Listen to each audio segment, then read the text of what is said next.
करें और लक्ष्मी के लिए कोई उपाय करें तो कौन सी प्रदोष पर करें? तो अच्छे से सुन लेना भाइयों। शुक्ल पक्ष में जो प्रदोष पड़ती है वो लक्ष्मी की वृद्धि के लिए होती है। कृष्ण पक्ष में जो प्रदोष पड़ती है वो रोग और बीमारी को मिटाने की होती है। तो जितने उपाय आपको प्रदोष के बताए जाते हैं उस हिसाब से आप करो कि शुक्ल पक्ष की प्रदोष है तो लक्ष्मी का कोई उपाय करना है तो हमें शुक्ल पक्ष की प्रदोष पे करना है। अगर हमें बीमारी से निपटने का कोई इलाज करना है या कोई उपाय करना है तो उसको कृष्ण पक्ष की प्रदोष पर करना है। अब शुक्ल पक्ष की प्रदोष, उसकी प्रदोष का दिन था, बैठा हुआ था।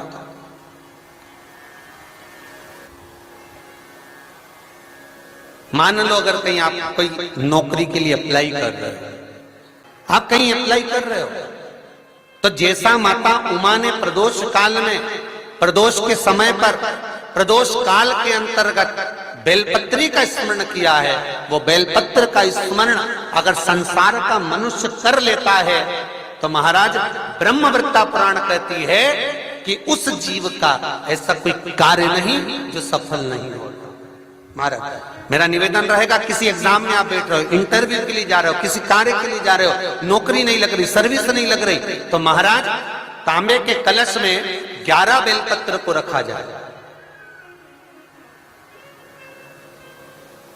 और तांबे के कलश में 11 बेलपत्र रखकर उसमें 11 सफेद पुष्प को डाला, लाल चंदन घिसकर कटोरी में लेकर जाइए।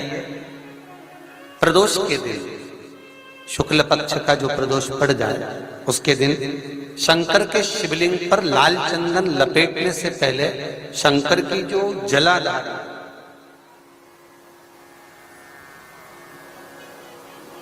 महाराज ये शिवलिंग है,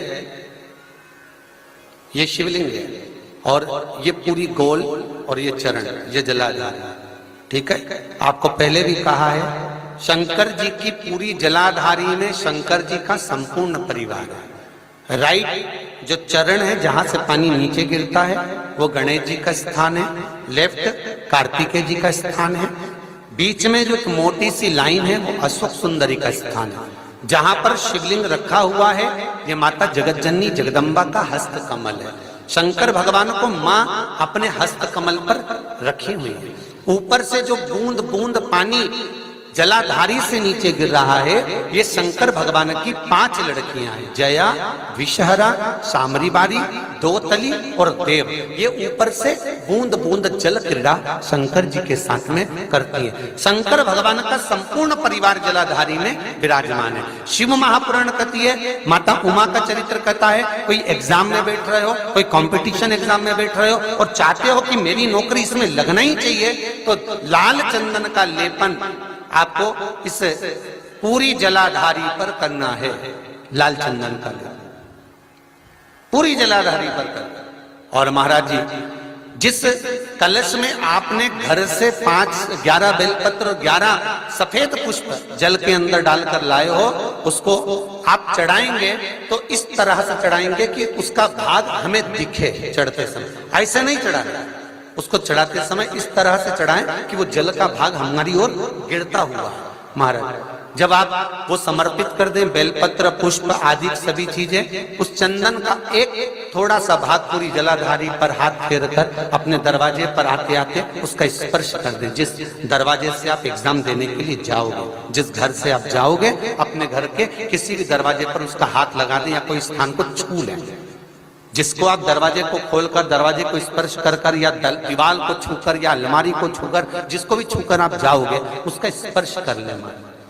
फिर आपको कुछ नहीं करना है, उमा और महेश ही सब कुछ करेंगे जो उनको करना है, सब साथ। सोमवार का दिन और शुक्रवार के दिन लक्ष्मी का पूजन कर कर, स्मरण कर कर, दूसरे दिन शुक्रवार के दिन पूजन करें, शनिवार के दिन उस मधु का, उस पुष्प का विसर्जन करें, सोमवार के दिन पूजन करें लक्ष्मी जी का स्मरण कर कर, और मंगलवार के दिन अगर विसर्जन करें, 5 या 7 सोमवार या शुक्रवार को यदि आप मधु का भोग लक्ष्मी जी को लगाना प्रारंभ कर दें, शिव का नाम स्मरण कर कर, तो उसके घर में कभी संपदा की कमी नहीं होती, लक्ष्मी उस संपदा को बढ़ाती। अगर आपके घर में छोटा सा शिवलिंग विराजमान है। आपके घर में अगर छोटा सा शंकर जी का शिवलिंग है, छोटा सा शंकर भगवान का शिवलिंग है, या आपके घर में कुबेरेश्वर धाम का कंकर है, और आपके घर में यदि शंकर भगवान का शिवलिंग है, या सीहोर का रुद्राक्ष हो, या शंकर भगवान का शिवलिंग हो, या कंकर शंकर हो, तो निवेदन है जहां पर भी शिवलिंग आपके घर में विराजमान है, अगर छोटी सी कटोरी में एक बेलपत्र को आप नीचे रखिए, छोटी सी कटोरी उस बेलपत्र के ऊपर रखकर उसमें थोड़ा सा मधु शहद शंकर भगवान की साक्षी में शिव जी के सामने अगर शुक्रवार की शुक्रवार रखना प्रारंभ कर दो, धीरे धीरे संपदा की वृद्धि अपने आप होना प्रारंभ हो जाए। शुक्रवार के दिन बेलपत्री के वृक्ष के नीचे बैठकर घृत का दिया लगाकर शरीर में जो रोग है उसका स्मरण कर कर शंकर जी से विनय कर कर, हे भोलेनाथ, आपने शुक्र देवता को संजीवनी मंत्र दिया है, तो क्या आप मेरे को वो मंत्र प्रदान नहीं करोगे? मेरे रोग, मेरी बीमारी, मेरे दुख को आप नहीं हरोगे? शिव से कहो, ये शरीर आपने दिया है और भजन करने के लिए दिया है, स्मरण करने के लिए दिया है, कीर्तन करने के लिए। यह स्कंद पुराण कहती है महाराज कि भगवान नारायण स्वयं इस जड़ के नीचे अपना विश्राम करते हैं। इस जड़ के नीचे प्रयास करा करो, एक चुटकी हल्दी, कितनी? मात्र एक चुटकी हल्दी आंवले के वृक्ष के नीचे भगवान हरि हर महादेव के नाम से रखकर उस पर पूर्व मुख कर कर, पूर्व की ओर मुख कर कर जल समर्पित करना प्रारंभ कर दीजिए। आप अगर प्रयास करेंगे शुक्रवार की शुक्रवार करें, या नवमी की नवमी करें, अष्टमी की अष्टमी करें, प्रदोष की प्रदोष कर लें।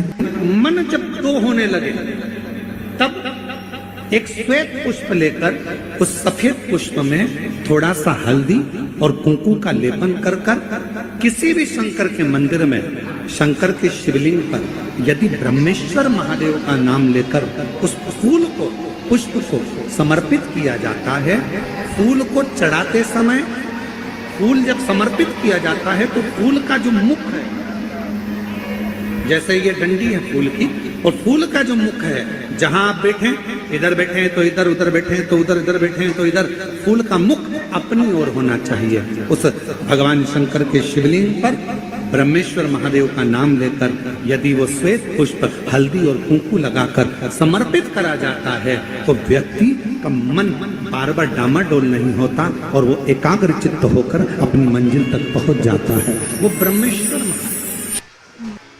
एक पात्र में जल और दूध ले लीजिए, शुक्रवार का दिन।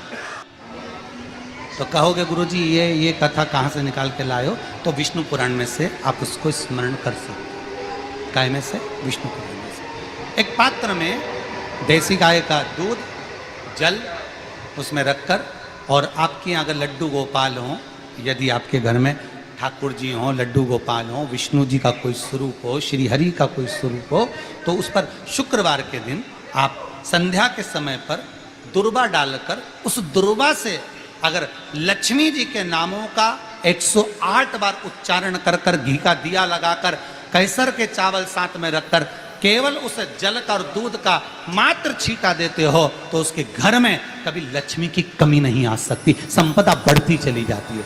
108 बार लक्ष्मी के नाम का मात्र उच्चारण कर लेने पर भगवान विष्णु के चरणारविंद पर, भगवान विष्णु के चरणों पर केवल उस दुर्वा का, जल का, दूध का सींचन कर देने से भी लक्ष्मी की वृद्धि होती है।